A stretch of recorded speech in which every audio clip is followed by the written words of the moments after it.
The service tunnel beneath Tel Aviv smells like copper and wet concrete. Eli Raviv has been a maintenance lineman for 18 years, long enough to know every hum, every crackle, every grounding fault in the city's telecom infrastructure. But this sound is different. It's 2:40 a.m. Has alone in Sector 7, a junction box neighborhood near Jaffa, running diagnostics on a fiber trunk that's been dropping packets for 3 days. His headlamp cuts through the darkness as he traces the cable runs with gloved fingers. Then he hears it again, a rhythmic pulse. Not mechanical, not environmental interference. It's structured, deliberate. He stops moving, listens. The pulse comes in bursts, short, long, short, short, long. Then silence, then again. It's riding the carrier signal, barely audible beneath the static, like someone whispering inside the wire itself. Eli's heart rate kicks up. In his line of work, unauthorized signals mean one thing: someone is hijacking the network. He pulls out his tablet, connects to the diagnostic interface, and starts a trace. The signal is coming from an authorized node. It's a phantom injection piggybacking on legitimate traffic, masked by background noise. Someone is transmitting data through Israel's secure telecom backbone, and they're doing it with enough sophistication that automated systems never flagged it. Ellis' hands are shaking now. He knows protocol, he should call this in immediately. But curiosity, and maybe something deeper, some instinct honed over decades underground, keeps him working. He isolates the frequency, records a sample, and follows the signal path backward through the infrastructure map on his screen. The source is close, less than 2 kilometers. A residential building in a mixed neighborhood, Jewish, Arab, foreign workers. The kind of place where anonymity is easy and questions are few. Eli sits back against the concrete wall, his breath visible in the cold air. As holding evidence of a covert transmission, origin unknown, purpose unknown. If this is what he thinks it is, if someone is running an intelligence operation through civilian infrastructure, then the people on the other end are not amateurs. They are professionals who have bypassed millions of dollars in security architecture. And if they discover that a maintenance worker just found their hidden channel, Eli Raviv might not make it home for breakfast. How did a routine repair job turn into the opening move of a counterintelligence hunt that would expose one of Hamas' most embedded operatives in Israel? To understand what Eli stumbled into, you need to understand how modern intelligence operates inside enemy territory.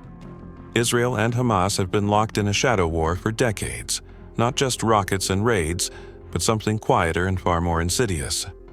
Intelligence networks, sleeper operatives, communications infrastructure turned into battlegrounds where the weapon is information and the casualties are invisible until it's too late. Hamas doesn't operate like a traditional military. It can't. Instead, it embeds operatives deep inside Israel, people who live normal lives, hold jobs, raise families, and wait. Some gather intelligence. Others coordinate logistics for attacks. A few area activators, handlers who wake up sleeper cells when the time comes. But there's a problem: communication.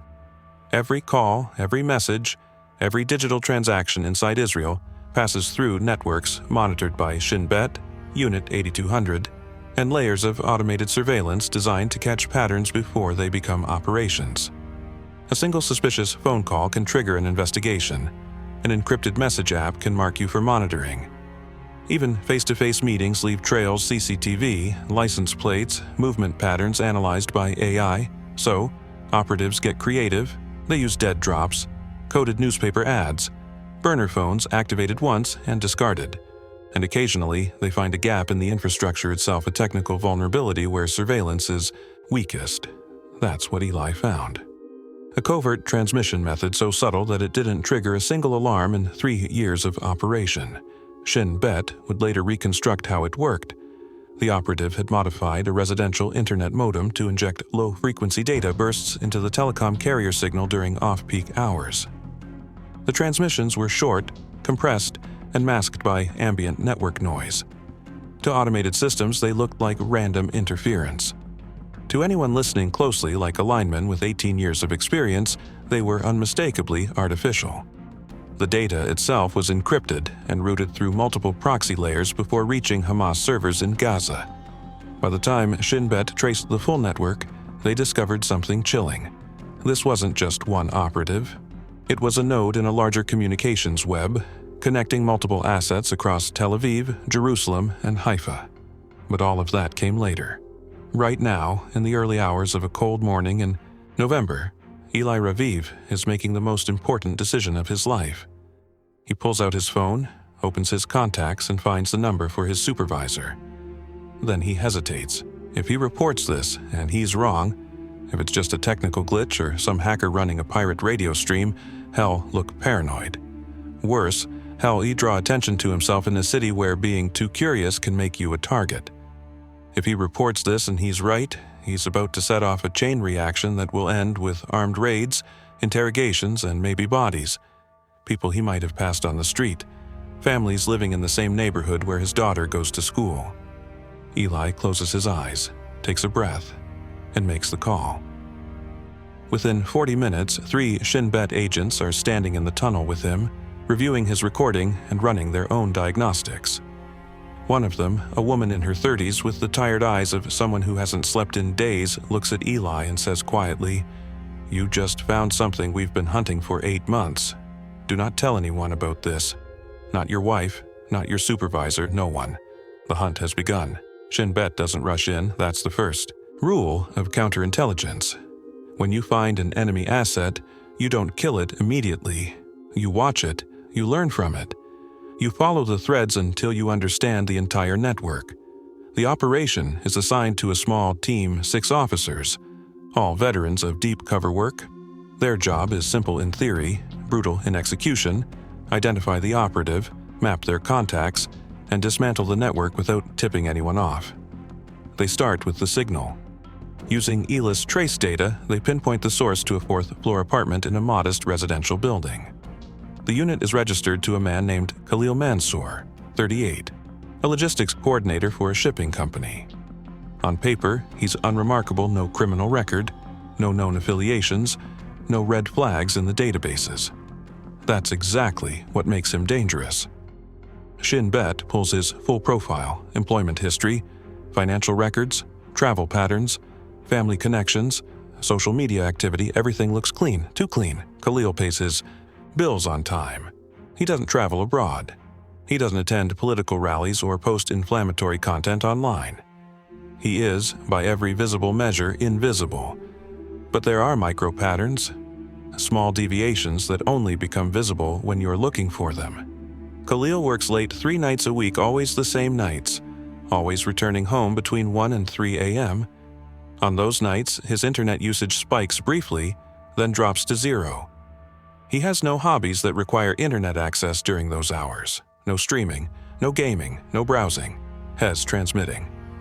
Shin Bet makes the decision to place him under full surveillance: physical tails, phone taps, apartment bugs, keystroke loggers on his devices.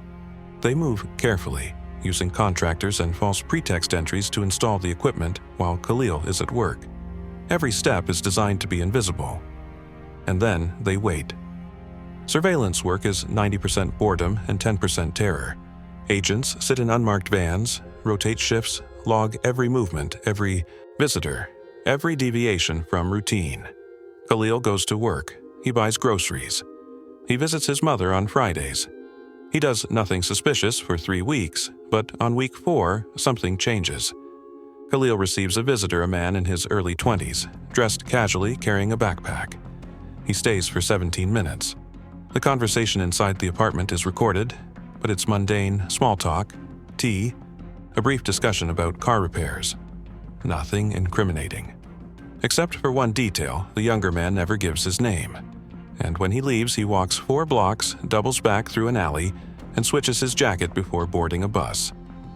Classic counter-surveillance. Shin Bet now has 2 targets. The younger man is tracked to a university dormitory. His name is Yusuf, 22, a computer science student with no obvious ties to militant groups. But his digital footprint reveals something critical. He's been accessing dark web forums, researching encryption protocols, and communicating with accounts linked to Hamas cyber operations. The network is expanding. Khalil is just a transmitter, he's a handler. Yusuf is just a student, he's a tech asset. possibly building tools for other operatives. Shin Bet now faces a choice. They can arrest both men immediately, secure convictions, and dismantle this cell. Or they can wait, let the network grow, and try to identify everyone involved. They choose to wait. Because somewhere in this web is the person who recruited Khalil, the person who trained Youssef, the coordinator who is running operations across multiple cities, the spider at the center of the web. But waiting is dangerous. Every day the network operates as another day it could be activated, another day a sleeper cell could receive orders to strike. And then, on a rainy Thursday evening in December, everything accelerates. Khalil starts to move differently, faster, more erratic. On December 12th, he takes a half-day off work, something he never does. He drives to Jerusalem, parks near the Old City, and meets with a third individual, an older man, late 50s, wearing a traditional keffiyeh and wire-rimmed glasses. They sit in a cafe for 40 minutes. The conversation is in Arabic, low and careful. Shin Bet's field team records everything, but the dialect is regional coded phrases mixed with everyday language. Later, analysis reveals the true content. Khalil is reporting that he's detected anomalies in the network. Packet loss, timing inconsistencies. Someone has been inside the system. He doesn't know about Eli, he doesn't know about the surveillance, but he suspects, and that suspicion is enough to make him dangerous. The older man, later identified as Ibrahim al-Rantisi, a known Hamas liaison with a decade of operational history, gives Khalil instructions. Shut down the transmission node, wipe the equipment, and go dark for 6 months. Youssef is to be cut off completely. The network is to be frozen. This is the nightmare scenario for Shin Bet. If Khalil follows orders, the investigation dies, the network vanishes, and months of work collapse into nothing. The team leader makes the call. They have 48 hours to gather enough evidence for arrests, or they move in anyway. Agents intensify surveillance. They intercept Khalil's phone, clone his devices, and monitor every keystroke. They track Ibrahim back to a safe house in Ramallah. They build a target package on Youssef, his contacts, his online activity, his meeting locations. But there's a problem. Khalil is just erasing the transmission setup. He's running a counter-investigation of his own. On December 14th, Khalil drives through Tel Aviv on a seemingly random route, except it's not random. He's testing for tails. He takes sudden turns, stops abruptly, backtracks through one-way streets. Shin Bet's surveillance team has to rotate vehicles constantly, stay loose, risk losing him to avoid exposure. And then Khalil does something unexpected. He pulls into a parking garage, leaves his car, and walks into a shopping mall. He buys nothing. He doesn't use his phone. He just walks slowly, methodically watching reflections in store windows, checking for anyone mirroring his movements. He's a professional. Not just an operative, someone with formal training and counter-surveillance. The Shin Bet team splits up, uses plainclothes officers, blends into the crowd, but Khalil is good. Too good. He exits through a service corridor, catches a taxi, and disappears into afternoon traffic. For 6 hours, they lose him. When they pick up the trail again, Khalil is back at his apartment. But something has changed. He's packing. 2 suitcases, methodically loaded with clothes, documents, and cash. He's preparing to run. Shin Bet can't wait any longer. If Khalil flees, the entire network evaporates. Ibrahim will alert other cells. Youssef will scrub his digital trail. Years of embedded operations will be lost. The order comes down from command, move in tonight. At 11:47 p.m., tactical teams position around the building. Snipers take overwatch positions on adjacent rooftops. Entry teams stage in stairwells. A warrant is signed by a military judge. The operation is green-lit. At 11:58 p.m., Khalil's apartment lights are still on. Through a window, agents can see him sitting at his laptop, typing rapidly. He's not packing anymore, he's sending a message. If that message goes out, it could warn the entire network. Hamas operatives across Israel could scatter, destroy evidence, or worse, activate pre-planned attacks as a last resort. The entry team doesn't wait for midnight. At 11:59, they breach the door with a battering ram, flood the apartment with flashbangs, and tackle Khalil before he can hit send. The laptop is seized mid-keystroke. The message is incomplete, Unsent but visible on the screen, a warning in Arabic addressed to multiple encrypted accounts. The subject line reads, "They are inside." Khalil is face down on the floor, hands zip-tied, silent. He doesn't resist, doesn't shout. He just looks at the agents with the flat, calm expression of someone who knew this moment was coming. Within the hour, coordinated raids hit Yusuf's dorm and Ibrahim's safe house. Yusuf is arrested without incident. He's still awake, coding on his laptop, unaware that his handler has been compromised. Ibrahim tries to run, makes it 3 blocks before a plainclothes team intercepts him near a bus stop. By sunrise, 12 operatives are in custody. Forensic teams are pulling apart encrypted drives, tracing communication logs, reconstructing 3 years of covert operations. The network is dead, but the story isn't over. Khalil Mansour doesn't talk at first. He sits in the interrogation room at Shin Bet headquarters, hands folded, eyes distant. He knows the routine. He knows Israeli interrogators are trained to wait, to build pressure, to exploit fear and exhaustion. But Khalil isn't afraid. He's calculating. The lead interrogator, a woman named Maya, mid-40s, 20 years in counterintelligence, doesn't start with accusations. She starts with facts. She lays out the evidence piece by piece, the signal intercepts, the surveillance logs, the unfinished message, the network map showing connections to Hamas command structures in Gaza. Khalil listens. Says nothing. Maya shifts tactics. She talks about Eli Raviv, the lineman who found the signal. She describes him, a father of 2, a man who spent 18 years maintaining the infrastructure that keeps the city running. She tells Khalil that Eli was scared when he made the call, that he almost didn't, that he wrestled with the decision because he didn't want to be responsible for ruining lives. But he did it anyway, Maya says, because he knew that signal wasn't just data. It was part of something that could get people killed. Khalil's expression doesn't change, but his hands tighten slightly on the table. Maya leans forward. "You're not a monster, Khalil. I've read your file. You grew up in Jaffa. You watched your neighborhood change. You saw your friends profiled, searched, humiliated. I understand why you hate us. But the people you're working for Hamas, they don't care about you. You're a tool, and the moment you stopped being useful, they told you to disappear." She slides a photograph across the table. It's Ibrahim in custody, face bruised from resisting arrest. He ran. He left you behind, Yusuf too.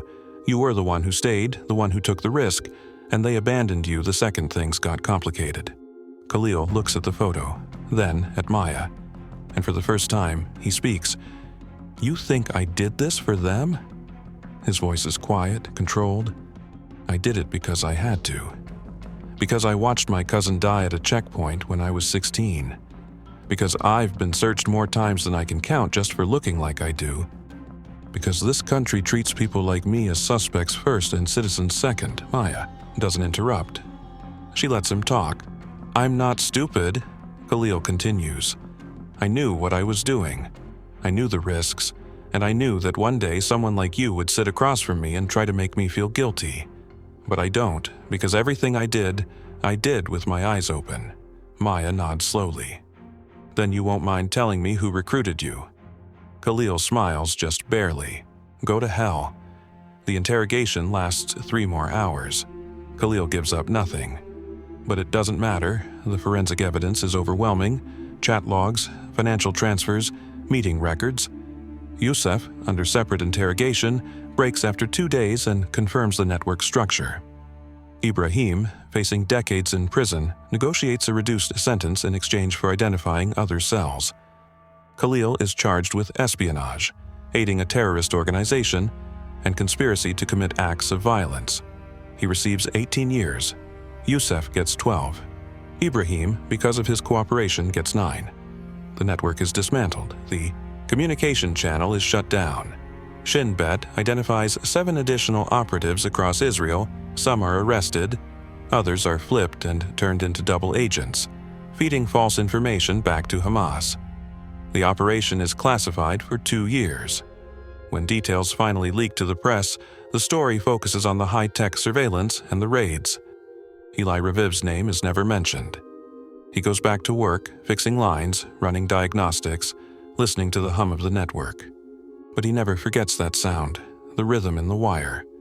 The moment he realized that the infrastructure he'd spent his life maintaining had been turned into a weapon. The Khalil Mansour case is taught now in intelligence academies not as a success story, but as a case study in complexity. On the surface, it's a clean win, a covert network discovered, dismantled, prosecuted. Attacks were prevented. Lives were saved.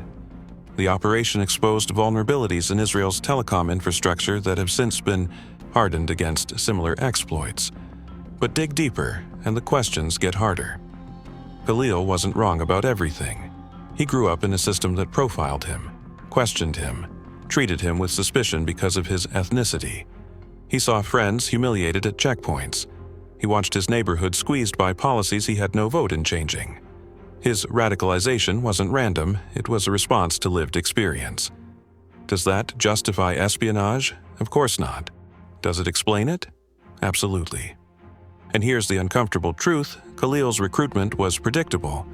Hamas has been exploiting these grievances for decades, turning resentment into ideology and ideology into action. Israel knows this. Shin Bet has entire departments dedicated to understanding the psychology of radicalization, to identifying individuals at risk, to intervening before someone like Khalil crosses the line. But prevention is harder than prosecution. It requires trust, integration, and addressing the root, conditions that make extremism appealing. And in a region where security and identity are inseparable, where history is written in blood, those conversations are almost impossible. Then there's Eli, the lineman who did everything right. He saw something wrong, reported it, and cooperated fully with the investigation. But his life changed too. He was debriefed extensively, told to never speak about what he found, and monitored for months to ensure he wasn't a target for retaliation. His family never knew why he became quieter, more cautious, more watchful. There's no medal for Eli, no public recognition, just the knowledge that he made a choice. And it mattered, and the cost of that choice is something he carries alone. And then there's the network itself. 12 people arrested. But how many others are still out there? How many signals are still hidden in the noise, waiting for someone to listen closely enough? Shin Bet increased monitoring after the case. They brought in Eli as a consultant unofficially to train other linemen on what to listen for. They upgraded intrusion detection systems across Israel's telecom backbone. They ran counter-operations, spreading disinformation through compromised channels to confuse Hamas handlers. But intelligence work is never finished. Every network you dismantle is replaced by another, more careful, more sophisticated. Every operative you arrest is a lesson for the next one. This is the reality of covert warfare. There are no final victories, only cycles of discovery, disruption, and adaptation. So, what's the lesson here? If you were Eli standing in that tunnel, holding evidence of something dangerous, would you make the call? Knowing that it might save lives but also ruin them. Knowing that you'd be dragged into a world you never asked to be part of. If you were Khalil, living under a system you believed was unjust, would you resist? And if so, where's the line between resistance and terrorism? Between fighting for your people and becoming the weapon that kills them? These aren't rhetorical questions. They're the questions that define modern conflict, where the battlefield is invisible, where the enemy lives next door, and where the only certainty is that someone, somewhere, is listening. The Khalil Mansour operation ended the way most intelligence cases do, quietly, with paperwork and prosecutions and classified files that will stay sealed for decades. But it started with something simple: a maintenance worker who knew his job well enough to hear the difference between a glitch and a threat. In the world of covert operations, sometimes the most dangerous thing you can be is observant. If this operation opened your eyes to how real intelligence work operates in the shadows, where the victories are silent and the casualties invisible, subscribe to Hidden Ops for more true missions from the world of covert intelligence.